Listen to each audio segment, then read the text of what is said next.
want to welcome you to this week's First Presbyterian Church Update, and I hope that you're doing well. You know, you've heard me say time and again that I begin each day with a service of worship. I do a personal worship service in the mornings. I have liturgy I go through. I have scripture reading and devotional readings I do some singing. And it's just a good way for me to start the day. But one of the things that I am always amazed at is how God uses that time to speak to me, to challenge me. The devotional I'm reading this year has just consistently been challenging me in a very good way.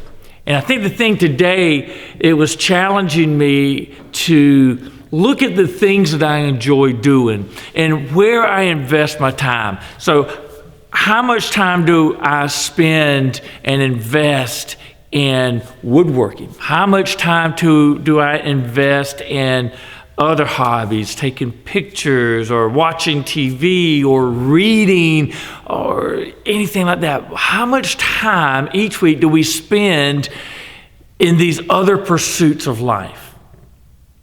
And then, how much time do we spend with God? And it just hit me.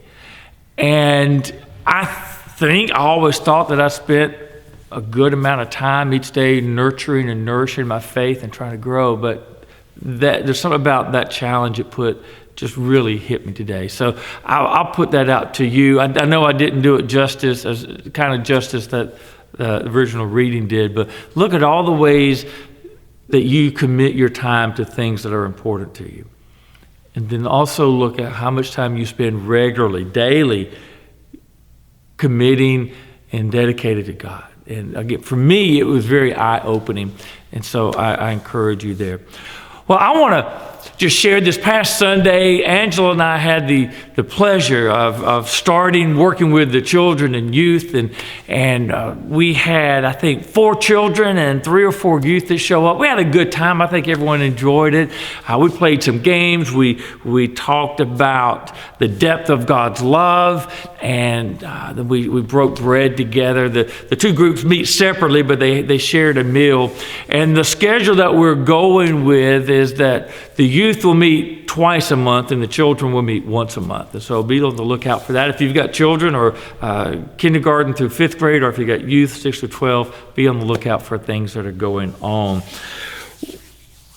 The youth will also be meeting this Sunday.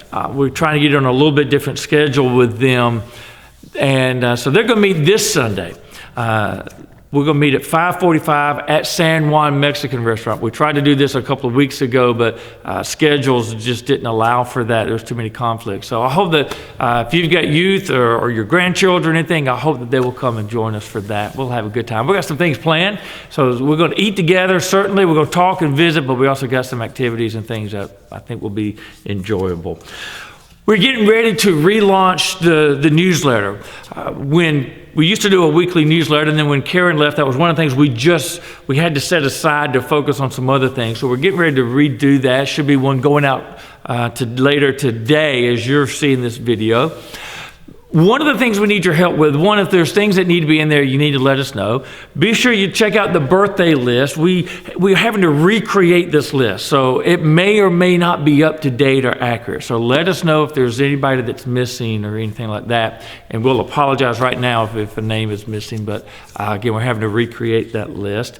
But we also need to know, I know that we've always mailed some out. There are some people that we can't email it to, we need to mail it, but we don't have that list. So if you know of someone who needs to receive the newsletter by email, please let me know or contact Lynn in the office. So we want to be sure to get that to them. And so we're excited about getting it going again. We're sorry for the lapse we've had, but it should be going out again later today as you're seeing this.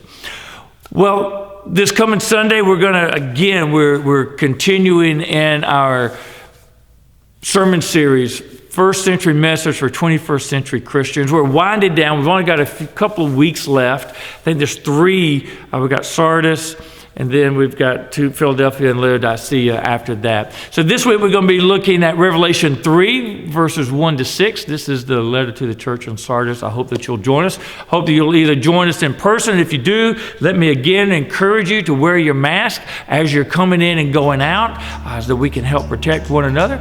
If you're unable right now to join us in person for worship, I hope that you will join us on any of our live stream platforms. But until we get together again, I pray that God's blessings will continue to be with you.